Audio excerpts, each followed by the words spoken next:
വട്ടം കടിച്ച മാതിരിയാ. ഇന്നലെ രാത്രി രണ്ടാളും ഒന്നും കഴിച്ചിട്ടില്ല. കാലത്തെ ഒന്നും കഴിക്കാതെ അവള് കോളേജിൽ പോയിരിക്കണേ. അച്ഛനാണെ ഇതുവരെ ജലപാനം കഴിച്ചിട്ടില്ല. ഒറ്റ രാത്രി കൊണ്ട് ഇവിടെ എന്ത് ഭൂകമ്പം ഉണ്ടായെന്ന് എനിക്കറിയില്ല. അച്ഛനെങ്കോട്ടാ? അമ്മയുടെ അടുത്തേക്കാണെ പോകണ്ടെന്ന് പറയാൻ നീ ആരാ? അമ്മയ്ക്ക് അച്ഛനെ കാണണ്ടെന്ന് പറഞ്ഞില്ലേ? പറഞ്ഞോ? ആര് പറയടാ? ആര് പറഞ്ഞു? അവളോ അതോ നിങ്ങളോ? ഞങ്ങളെ രണ്ടാളെയും പിരിച്ചു നിർത്താൻ നിങ്ങൾ എല്ലാരും കൂടി കമ്മിറ്റി കൂടി തീരുമാനിച്ച അറിഞ്ഞു. എന്നാ കേട്ടോ, ഞങ്ങളെ പിരിക്കാൻ ഈ ലോകത്തൊരു പട്ടിക്കും അധികാരമില്ല. നല്ലണമെന്ന് തോന്നുന്നുണ്ടോ? സമ്മതിച്ചു, നിങ്ങളെ പിരിക്കാൻ ഞങ്ങൾക്ക് അധികാരമില്ല. പക്ഷെ ഈ വീട്ടിലെ തീരുമാനങ്ങൾ എടുക്കാൻ എനിക്ക് ചില അധികാരങ്ങളൊക്കെ ഉണ്ട്. അത് അംഗീകരിക്കാൻ തയ്യാറുള്ള മാത്രമായിട്ട് നിന്നാൽ മതി.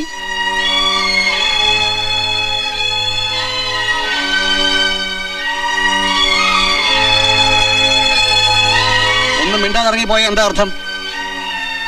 മരിച്ച വീട്ടിൽ നിന്ന് ഇറങ്ങുമ്പോ ആര് യാത്ര പറയാറില്ല.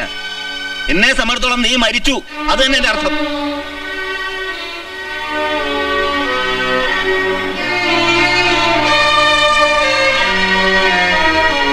പാർവതി, പാർവതി നിക്കണം. ഏട്ടനോട് അനുവാദം ചോദിച്ചിട്ടാണോ അച്ഛൻ ഇങ്ങോട്ട് വന്നത്? അനുവാദോ? അനുവാദം ചോദിക്കാൻ ഞാൻ ആരുടെ അടിയാനും കുടിയാനും ഒന്നുമല്ല. ഓ, അപ്പൊ അമ്മയെ കാണാൻ ഒളിച്ചു വന്നാണല്ലേ? ഒളിക്ക്? അതിന് ഇവിടെ താമസിക്കുന്ന എന്റെ ഒളിസേവക്കാരിയല്ല. 33 കോടി ദേവന്മാരെ സാക്ഷി നിർത്തി ഞാൻ മിന്നു കെട്ടിയ എന്റെ ഭാര്യ. 30 വർഷമായി ഒരാത്മാവായി കഴിയുന്ന എന്റെ ശക്തിയാ. മരിക്കണത് വരെ അവൾ എന്നോടൊപ്പം തന്നെ ഉണ്ടാവണം. ഇതാ തടയാൻ ധൈര്യമുണ്ടോ? ആ, അച്ഛൻ പിന്നെയും പ്രശ്നം ഉണ്ടാക്കാൻ വന്നാണോ? പ്രശ്നം ഉണ്ടാക്കാനല്ല, അവസാനിപ്പിക്കാൻ വന്നാ. അമ്മയെ കണ്ടില്ലേ അച്ഛൻ ഉറക്കം വരില്ല അല്ലേ? ഇല്ലടാ. അറിയാം, അതുകൊണ്ടല്ലേ ഞാൻ അമ്മയെ കൊണ്ട് കൂട്ടിക്കൊണ്ട് പോകുന്നത്. ഇത്രയും വയസ്സായില്ലേ, ഇനിയെങ്കിലും. ഛർദികളാ, എന്തിനാ വിഴുങ്ങളെ? പറയാൻ മടിയുണ്ടോ? ഞാൻ എന്തിനാ മടിക്കണേ? അച്ഛൻ എപ്പോഴും ചെറുപ്പം വിചാരം എന്ന് പറഞ്ഞാൽ എനിക്ക് ഇപ്പോഴും അവളോട് മോഹം ഉണ്ടെന്നല്ലേ? എന്താ നാവിറങ്ങിപ്പോയോ? പറയടാ. അതെ പാർവതി, ഇനി ഒരു നിമിഷം ഇവിടെ നിൽക്കണ്ട. എന്താ എടുക്കാനുള്ള വെച്ചാൽ എടുത്തോളൂ. ഇപ്പൊ ഇറങ്ങണം. എങ്ങോട്ടാ? ചുടുകാട്ടിലേക്ക്. എന്താ? അമ്മയെ കൊണ്ടുപോകാൻ പറ്റില്ല. പറ്റില്ല എന്ന് പറയാൻ നീ ആരാടാ? ഞങ്ങളുടെ അമ്മയോട് ഞങ്ങൾക്ക് ചില ഉത്തരവാദിത്തങ്ങളൊക്കെ ഉണ്ട്. ഓ, ഉത്തരവാദിത്വം. മടി നിറച്ച് അരിവാരി കൊടുത്ത് വേലക്കാരത്തേക്ക് സംബന്ധം ഉണ്ടാക്കണ അമ്മായച്ചനെ സ്പെഷ്യൽ ഡോക്ടറെ കൊണ്ട് ചികിത്സിക്കണം. 18 തികയാത്ത സ്വന്തം കുഞ്ഞു പെങ്ങൾക്ക് അച്ഛനേക്കാ പ്രായമുള്ള ഭർത്താവിനെ അന്വേഷിക്കണു. എന്റെയൊക്കെ ഒരു ഉത്തരവാദിത്വം. അച്ഛാ, മിണ്ടി പോകരുത്, അടിച്ച് കാരണം പോയി ഞാൻ. ഇറങ്ങാം. ഇവന്റെ ഒന്നും പച്ച വെള്ളത്തിന്റെ ഔദാര്യം നമുക്ക് വേണ്ട. വാ, ഇറങ്ങ. വാ.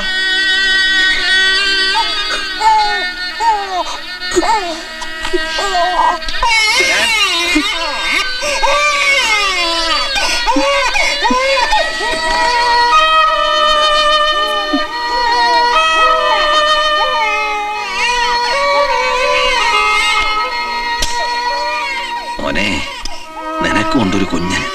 അവളും വളർന്നു വലുതാവും. അന്ന് നിങ്ങൾ ഞങ്ങളുടെ സ്ഥാനത്തായിരിക്കും.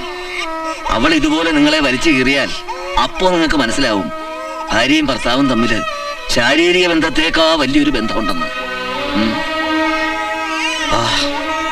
പോവാം.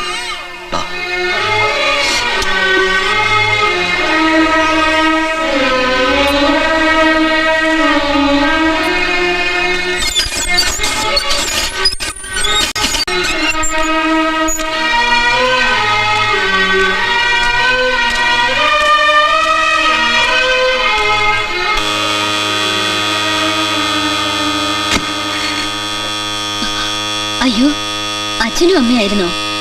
കുട്ടികൾ സ്കൂളിൽ നിന്ന് വന്നെന്നാ കരുതിയേ. അകത്തേക്ക് വരും.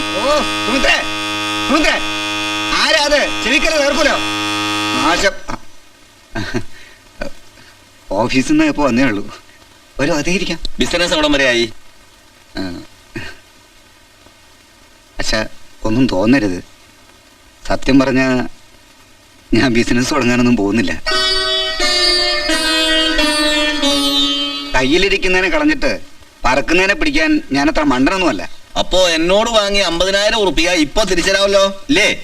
അതിപ്പോ ഉടനെ എന്തായാലും പറ്റില്ല. അതെന്താ? അതിൽ നിന്ന് കുറച്ചെടുത്ത് വീടൊന്ന് പുതുക്കി. പിന്നെ ദിവസവും ബസ്സിൽ തൂങ്ങിയുള്ള ഈ ഓഫീസ് യാത്ര ഭയങ്കര കഷ്ട. അതുകൊണ്ട് ഒരു സ്കൂട്ടർ.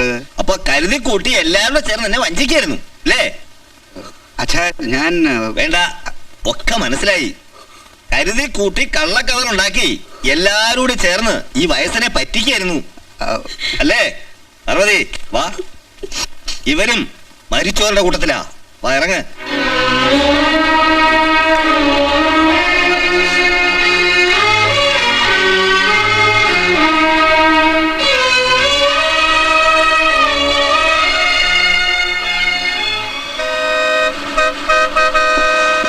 അല്ല, നമുക്ക് സന്ധ്യയായിട്ട് പോവാം. ഈ അവസ്ഥയില് നമ്മളെ നാട്ടുകാർ കാണണ്ട.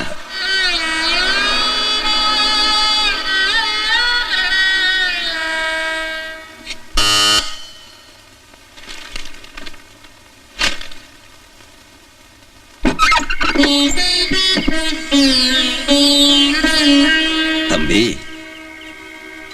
ഞങ്ങള് എനിക്ക് മനസ്സിലാവും. നിങ്ങൾ വല്ലതും കഴിച്ചോ? വരൂ.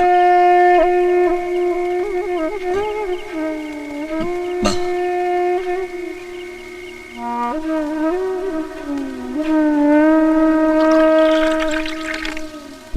റിട്ടയറായപ്പോ കിട്ടിയ പണത്തിൽ നിന്ന് കുറച്ചെങ്കിലും എടുത്ത് മാറ്റി വെക്കാമായിരുന്നില്ലേ പാർവതി? തമ്പി ആരോടായി പറയണേ? കർണന്റെ പരമ്പരയാ ദാനവംശം. തറവാട് തീരെഴുതി കൊടുത്ത് പടിയിറങ്ങിയപ്പോ പിടിച്ചേൽപ്പിക്കാൻ ഒരു പെങ്കൊച്ചുണ്ടെന്ന് ഓർക്കാമായിരുന്നു.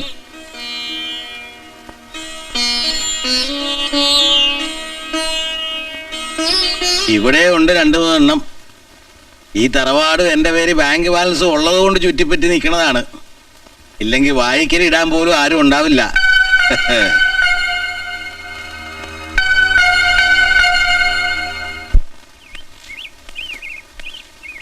എനിക്കെന്തോ ഇതങ്ങോട്ട് മനസ്സിൽ പിടിക്കുന്നില്ല. താൻ ഈ നാട്ടിൽ ജീവിച്ച അവസ്ഥ വെച്ച് നോക്കുമ്പോ ഇത്, ഞാൻ പറഞ്ഞില്ല തന്നോട് എൻ്റെ കൂടെ താമസിക്കാൻ. അപ്പൊ തന്നെ അഭിമാനം അനുവദിച്ചില്ല. അതെ, ദുരഭിമാനമാ. എന്തിനാ അത്? ഞങ്ങൾക്ക് ആവശ്യമുള്ള സൗകര്യമുണ്ട്. നല്ല സൗകര്യ. ഞങ്ങളുടെ ജീവിതത്തിൽ ഇനി അവശേഷിക്കുന്ന ഒരേ ഒരു കാര്യം മരിക്കുക എന്നുള്ളതാ. ഇവിടെ ആവുമ്പോ വിഷം പോലും വാങ്ങേണ്ട. ഇഷ്ടം പോലെ ഉതളങ്ങിയല്ലേ വിളഞ്ഞു കിടക്കണേ. ചുടുകാട് അടുത്തായതുകൊണ്ട് ദഹിപ്പിക്കാനും വിഷമം ഉണ്ടാവില്ല. പിന്നെ കൂടുതൽ ദൂരം ചുമക്കുകയും വേണ്ടല്ലോ. ഇവളോ അതിപ്പെടുവോ?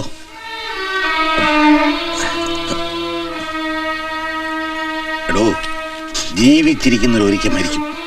പക്ഷെ മരിക്കാൻ വേണ്ടി ജീവിക്കരുത്. മുളക് തൂക്കോ, ചെല്ലു.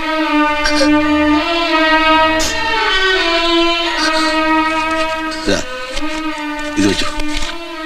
വേണ്ട തമ്പി. എന്താവശ്യം ഉണ്ടെങ്കിലും എന്നോട് ചോദിക്കാം.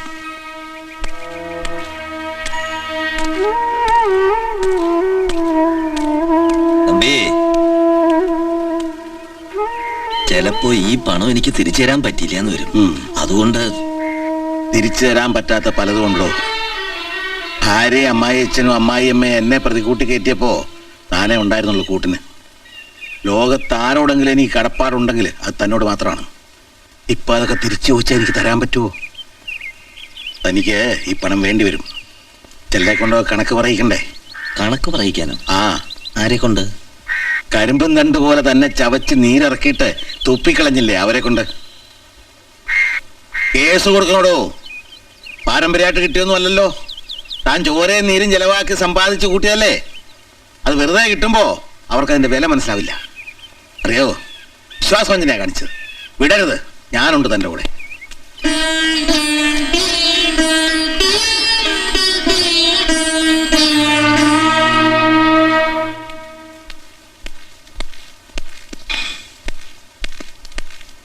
അങ്ങോട്ട് കൊടുക്ക.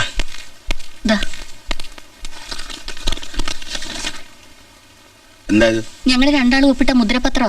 ഇതിലൊന്നും എഴുതിയിട്ടില്ലല്ലോ. അച്ഛൻ ഇഷ്ടമുള്ള എഴുതി ചേർക്കാം. അച്ഛന്റെ സ്വത്തിൽ ഒരു അവകാശവും ഞങ്ങൾ രണ്ടുപേർക്കും വേണ്ട. സാറ് പറഞ്ഞില്ലേ തറവാടും ബാങ്ക് ബാലൻസും ഒക്കെ കണ്ടിട്ടാണ് നിൽക്കുന്നതെന്ന്. അങ്ങനെയല്ല സാർ. അച്ഛനെയും അമ്മയും കണ്ട ഓർമ്മ എനിക്കില്ല. അച്ഛനുണ്ടായിട്ടും അച്ഛന്റെ സ്നേഹം അറിഞ്ഞിട്ടില്ലാത്ത സുരേട്ടന്റെ കഥ കേട്ടപ്പോ അദ്ദേഹത്തെ ഞാൻ ഇഷ്ടപ്പെട്ടു പോയി. ഞാൻ വിചാരിച്ച ഇതൊരു കുടുംബമാക്കാന്ന് കരുതി മോഹിച്ചു വന്നതാ. അച്ഛനെയും മക്കളെ ഒന്നിപ്പിക്കാൻ വേണ്ടി എന്തൊക്കെയോ ചെയ്തു. ധിക്കാരമായെങ്കിൽ പൊറുക്കണം. യാത്ര പറഞ്ഞിട്ട് പോകാമെന്ന് എഴുതി കാത്തിരുന്നാണ്. തിരിച്ചറിവില്ലാത്ത പ്രായത്തിൽ അച്ഛനും അമ്മയും തമ്മിൽ പിരിയാണെന്നറിയാതെ കോടതി കയറി സാക്ഷി ഞാൻ എന്തൊക്കെയോ പറഞ്ഞുപോയി. അത് അച്ഛനെതിരായിരുന്നോ അമ്മയ്ക്കെതിരായിരുന്നോ എന്ന് എനിക്കിപ്പോഴും അറിയില്ല. ഇപ്പോൾ ഇതിന് ഞാൻ വെറും ഒരു സാക്ഷി മാത്രമാണ്. ഇനിയെങ്കിലും സാക്ഷികളെ ശിക്ഷിക്കരുത് അച്ഛാ. ഉപദേശമല്ല, അപേക്ഷയാണ്. ഞങ്ങൾ ഇറങ്ങട്ടെ. വിളിച്ചാ വിളി കേൾക്കണ ദൂരത്ത് ഞങ്ങളുണ്ട്. മകനും മരുമകളും ആണെന്ന് കരുതി എപ്പോ വന്നാലും സ്വീകരിക്കാൻ ഞങ്ങൾ തയ്യാറാ. പിന്നൊരു കാര്യം, അവിടെ സാപ്പാടിന് പൈസ വാങ്ങില്ല. അച്ഛനും അനിയനും ഫ്രീ. ഒന്നേ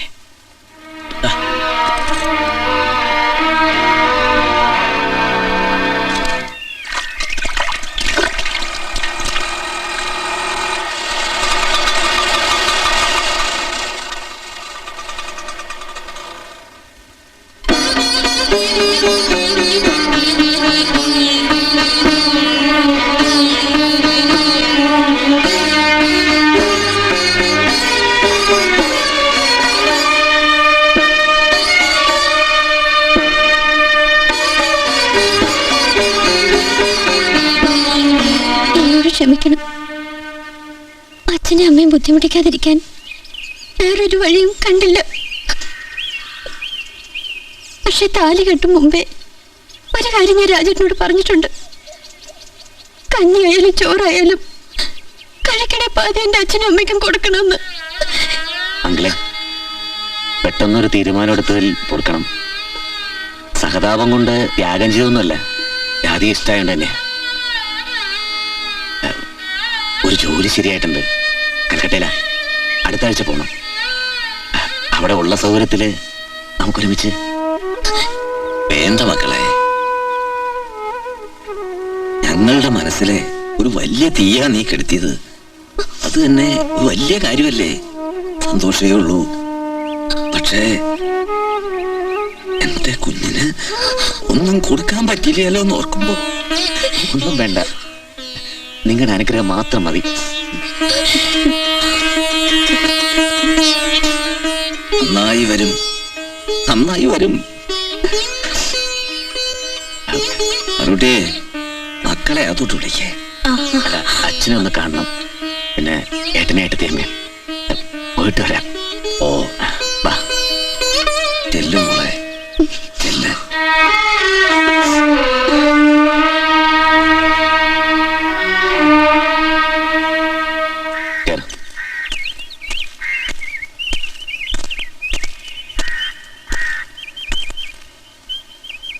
അങ്ങോട്ട് വരികയായിരുന്നു.